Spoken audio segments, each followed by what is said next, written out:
இது உங்க எல்லாருக்கும் பிடிச்ச ரசிக்க ருசிக்க. ரசிக்க ருசிக்க அப்படின்னாலே ஈஸி அண்ட் சிம்பிள் ரெசிபி தான். இன்னைக்கும் அந்த மாதிரியான ரெசிபி தான் நம்ம பார்க்க போறோம்.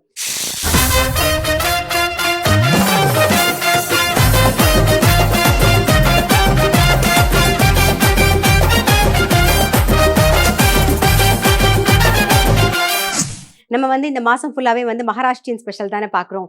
இன்னைக்கு நம்ம என்ன பார்க்க போறோம்னா மகாராஷ்டிரிய ஸ்பெஷல்லே காந்தா போஹா எப்படி பண்றதுன்னு பார்க்க போறோம். அப்புறம் மசாலா பாத் ரெண்டும் எப்படி பண்றதுன்னு தான் பார்க்க போறோம். முதல்ல அதுக்கு தேவையான இன்கிரீடியன்ட் என்னென்னு பார்த்துடலாம். அதுக்கு முன்னாடி இந்த ரசிக்க ருசிக்கல கலந்துக்கணும்னு நிறைய பேர் கேட்குறீங்க. நீங்க பண்ண வேண்டியதெல்லாம் என்ன ரெசிபி பண்ண போறீங்க அப்படிங்கிறத டீட்டெயில்டா மறக்காம உங்க ஃபோன் நம்பரோட ஜெயா டிவிக்கு எழுதி அனுப்புங்க. அப்படி இல்லைன்னா கீழே வர வாட்ஸ்அப் நம்பருக்கும் நீங்க வாட்ஸ்அப் பண்ணலாம். காந்தா போஹா செய்ய தேவையான பொருட்கள்: கெட்டி அவல் 1 கப், கடுகு 1 டீஸ்பூன், சீரகம் 1 டீஸ்பூன், பச்சை மிளகாய் 2, பொடியா நறுக்கிய வெங்காயம் 1, மஞ்சள் பொடி 1/2 டீஸ்பூன், சர்க்கரை 1/4 டீஸ்பூன், கருவேப்பிலை சிறிதளவு, தேங்காய் துருவல் 2 டேபிள் ஸ்பூன், வறுத்த வேர்க்கடலை 2 டேபிள் ஸ்பூன், உப்பு தேவையான அளவு, எண்ணெய் தேவையான அளவு. மசாலா பாத் செய்ய தேவையான பொருட்கள்: பாஸ்மதி அரிசி 1 கப், பிரிஞ்சி இலை 1, மிக்ஸ்டு வெஜிடபிள் 1 கப், கோடா மசாலா 2 டீஸ்பூன், நறுக்கிய வெங்காயம் 1, இஞ்சி 1/2 இன்ச், கருவேப்பிலை சிறிதளவு, கடுகு 1 டீஸ்பூன், சீரகம் 1/2 டீஸ்பூன், பச்சை மிளகாய் 1, பெருங்காயம் 1 பிஞ்ச், மஞ்சள் பொடி 1/2 டீஸ்பூன், வரமிளகாய் பொடி 1 டீஸ்பூன், தனியா பொடி 1 டீஸ்பூன், உப்பு தேவையான அளவு, நெய் 1 டேபிள் ஸ்பூன், தேங்காய் 2 டேபிள் ஸ்பூன், கொத்தமல்லி சிறிதளவு. காந்தா போஹா மசாலா பாத் செய்யறதுக்கு தேவையான பொருள் என்னென்னு பார்த்தாச்சு. இப்போ அதுதான் நம்ம பண்ண போகிறோம். ஃபர்ஸ்ட் நம்ம காந்தா போஹாக்கு போஹா அதாவது அவல் ஊற வச்சுக்கணும். நான் வாஷ் பண்ணி ரெடியாக எடுத்து வச்சுருக்கேன். இதில் கொஞ்சமாக உப்பு சேர்த்துக்கலாம். இது கூட கொஞ்சம் மஞ்சள் பொடி ஜஸ்ட் மிக்ஸ் பண்ணிடுவோம்.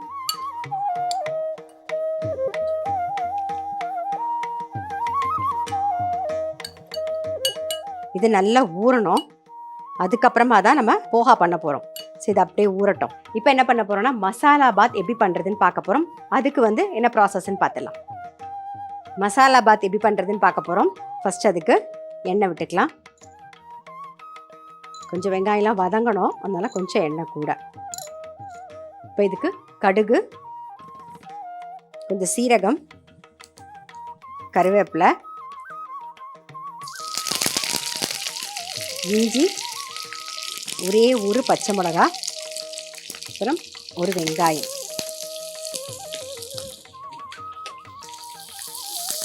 வெங்காயம் லைட்டாக கண்ணாடி மாதிரி வதங்கணும்.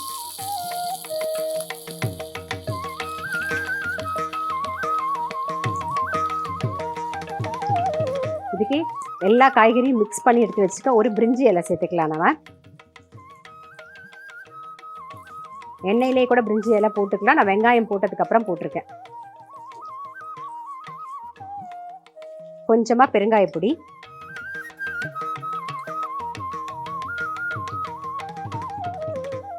கொஞ்சம் மஞ்சள் பொடி,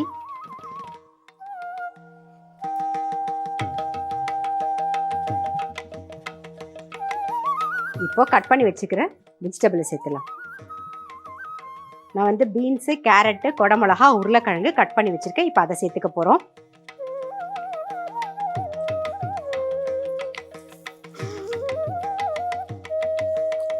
காய்கறி கொஞ்சமாக எண்ணெயில் வதங்கணும். இதுக்கு தேவையான உப்பை நம்ம சேர்த்துடலாம்.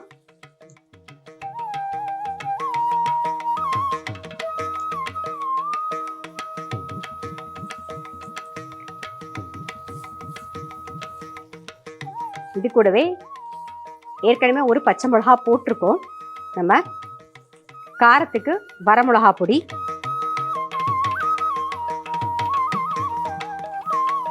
கொஞ்சம் தனியா பொடி,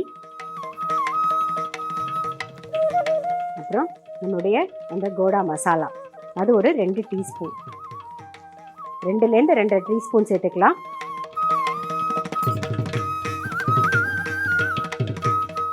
நல்லா மிக்ஸ் பண்ணிடுவோம். நான் 1 கப்பு பாஸ்மதி அரிசி எடுத்து வச்சுருக்கேன். அதை நல்லா வாஷ் பண்ணிவிட்டு ஒரு 20 நிமிஷம் ஊற வச்சு தண்ணியெல்லாம் வடிய விட்டு எடுத்து வச்சுருக்கேன். இப்போ பாஸ்மதி அரிசியை சேர்த்துடலாம்.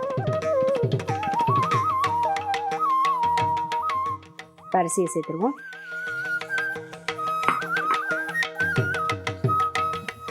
நல்லா மிக்ஸ் பண்ணிவிட்டு ஒரு கப்புக்கு ஒரு 2 கப்பு நம்ம தக்காளி ஏதாவது புளிப்புக்கு சேர்த்துருந்தோம் அப்படின்னா ஒரு 1.5 கப்புக்கு நம்ம தண்ணி விட்டுக்கலாம். நம்ம அந்த மாதிரி எதுவுமே சேர்க்கலை இல்லையா, அதனால் ஒரு கப்புக்கு 2 கப்பு தண்ணி விட்டால் கரெக்டாக இருக்கும். ஒரு 2 கப்பு எந்த கப்பில் எடுத்துக்கிறீங்களோ அதே கப்பில் ஒரு 2 கப்பு தண்ணி.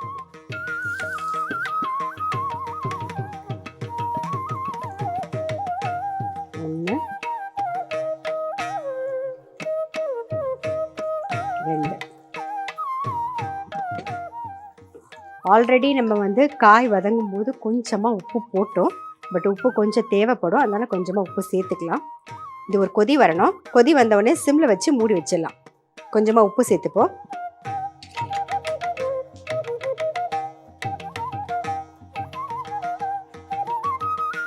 அப்படியே சிம்மில் வச்சு மூடி வச்சிடலாம். மூடி வச்சு சிம்மில் வச்சுருவோம். அது நல்லா வேகட்டும். இந்த பக்கம் மசாலா பாத் ரெடி ஆகிறதுக்குள்ளே நம்ம என்ன பண்ண போகிறோம்னா காந்தா போஹா எப்படி பண்ணுறதுன்னு தான் பார்க்க போகிறோம். ரொம்ப சிம்பிள் தான், டக்குன்னு பண்ணிடலாம். ஸோ அதை இந்த பக்கம் பண்ணிவிடுவோம். எப்பயும் போல் கொஞ்சம் எண்ணெய் விட்டு காய வச்சுக்கலாம்.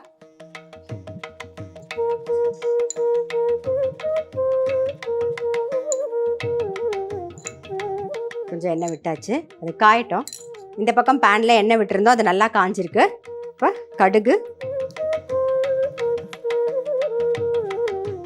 கொஞ்சம் சீரகம், கருவேப்பிலை, பச்சை மிளகா,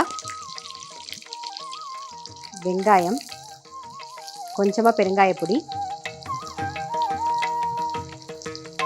கொஞ்சம் மஞ்சள் பொடி,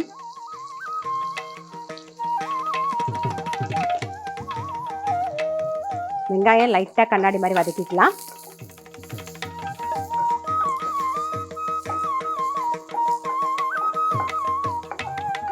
இப்போ வெங்காயம் கொஞ்சம் வதங்கிட்டு இருக்கு. இதுக்கு தகுந்த மாதிரி உப்பு சேர்த்துக்கலாம். இந்த வெங்காயத்துக்கு தகுந்த மாதிரி.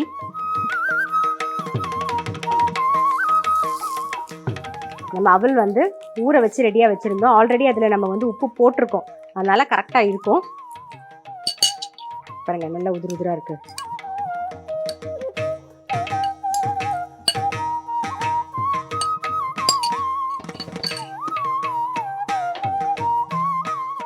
ஜஸ்ட் மிக்ஸ் பண்ணிக்குவோம். இது கூடவே சும்மா ஒரு சிட்டிகை சர்க்கரை, கொஞ்சமாக லெமன் ஜூஸ்,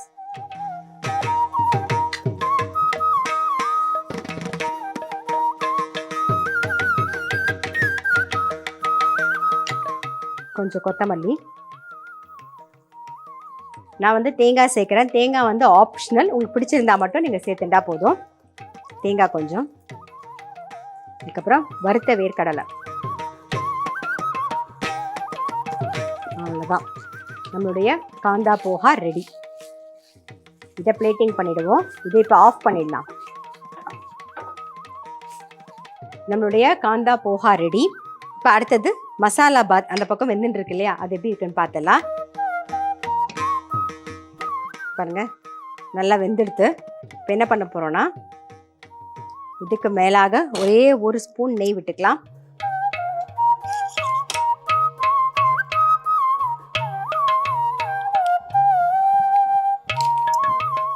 கொஞ்சம் கொத்தமல்லி,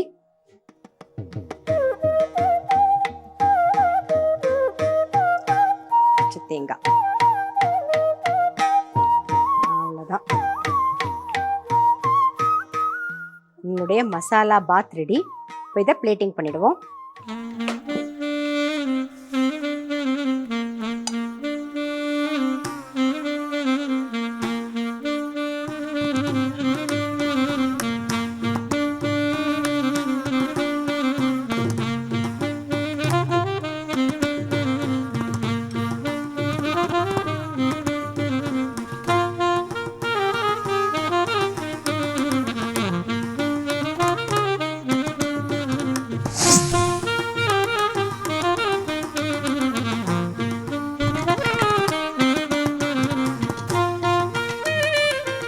காந்தா போஹா செய்முறை. ஃபர்ஸ்ட் வந்து அவலை நல்லா ஊற வச்சுக்கணும். வாஷ் பண்ணிவிட்டு கொஞ்சமாக உப்பு கொஞ்சம் மஞ்சப்பொடியை போட்டு மிக்ஸ் பண்ணி ஓரமாக வச்சுருங்க. அது நல்லா ஊறிட்டு இருக்கட்டும். அதுக்கப்புறமா பேனில் எண்ணெய் விட்டு நல்லா காஞ்சதுக்கப்புறமா கடுகு சீரகம் கொஞ்சம் கருவேப்பிலையும் போட்டு பச்சை மிளகா கொஞ்சம் வெங்காயம் அது கூடவே கொஞ்சம் மஞ்சப்பொடியும் போட்டுக்கோங்க. தேவையான உப்பையும் போட்டு நல்லா வதக்கிக்கோங்க. அது நல்லா வதங்கினதுக்கப்புறமா நம்ம ஊற வச்சிருக்கிற அவலையும் சேர்த்துட்டு கொஞ்சம் சர்க்கரையும் சேர்த்துட்டு கொஞ்சமாக லெமன் ஜூஸ் புழிஞ்சி மிக்ஸ் பண்ணிவிட்டு மேலாக தேங்காய் வறுத்த வேர்க்கடலையை சேர்த்து கலந்து விட்டுட்டிங்கன்னா நம்மளுடைய காந்தா போஹா ரெடி. மசாலா பாத் செய்முறை. ஃபஸ்ட்டு வந்து ஒரு பேனில் எண்ணெய் விட்டு நல்லா காய வச்சுக்கோங்க. அதில் கடுகு சீரகம் கொஞ்சம் கருவேப்பிலை இஞ்சி பச்சை மிளகா வெங்காயமும் சேர்த்துட்டு அப்புறம் பிரிஞ்சி இலையும் சேர்த்து நல்லா வதக்கிக்கோங்க. அது கொஞ்சம் நல்லா வதங்கினதுக்கு அப்புறமா கொஞ்சம் மஞ்சப்பொடியும் போட்டுக்கோங்க. நம்ம கட் பண்ணி வச்சுருக்கோம் இல்லையா காய்கறி அதெல்லாமும் அதில் போட்டுருங்க. கொஞ்சமாக உப்பு கொஞ்சம் வரமிளகா பொடி கொஞ்சம் தனியா பொடி இந்த கோடா மசாலா வச்சுருக்கோம் இல்லையா அதுவும் அதோட சேர்த்து நல்லா மிக்ஸ் பண்ணிவிடுங்க. அந்த பாஸ்மதி அரிசி அதில் சேர்த்துட்டு நல்லா ஒரு மிக்ஸ் கொடுத்துட்டு 1 கப்புக்கு 2 கப்பு தண்ணி விட்டு அது நல்லா கொதிச்சு வரும்போது அடுப்பை சிம்மில் வச்சு மூடி வச்சிருங்க. நல்லா மூடி வெந்ததுக்கு அப்புறமா திறந்து பார்த்தீங்கன்னா வெந்திருக்கும். அதுக்கப்புறம் அதை எடுத்து பிளேட்டிங் பண்ணும்போது ஒரே 1 ஸ்பூன் நெய் விட்டு மேலாக தேங்காயும் கொஞ்சம் கொத்தமல்லியும் போட்டு இறக்கிட்டிங்கன்னா நம்மளுடைய மசாலா பாத் ரெடி. காந்தா போஹா மசாலா பாத் எப்படி பண்ணுறதுன்னு பார்த்துருப்பீங்க. கண்டிப்பாக நீங்களும் உங்கள் வீட்டில் ட்ரை பண்ணி பாருங்கள். நான் சொன்ன மாதிரி அந்த கோடா மசாலாவை ரெடி பண்ணி வச்சுக்கோங்க. வச்சுட்டு இந்த மசாலா பாத் டெஃபினட்டாக ட்ரை பண்ணுங்கள். ரொம்ப ரொம்ப டேஸ்டியாக இருக்கும். அடுத்தது நம்மளுடைய கெஸ்ட் வர போகிறாங்க. அவங்க என்ன ரெசிபி பண்ண போகிறாங்கன்னு தான் நம்ம பார்க்க போகிறோம். அதுக்கு முன்னாடி ஒரு சின்ன பிரேக் போயிட்டு வந்துடலாம். இது உங்கள் எல்லாருக்கும் பிடிச்ச ரசிக்க ருசிக்க.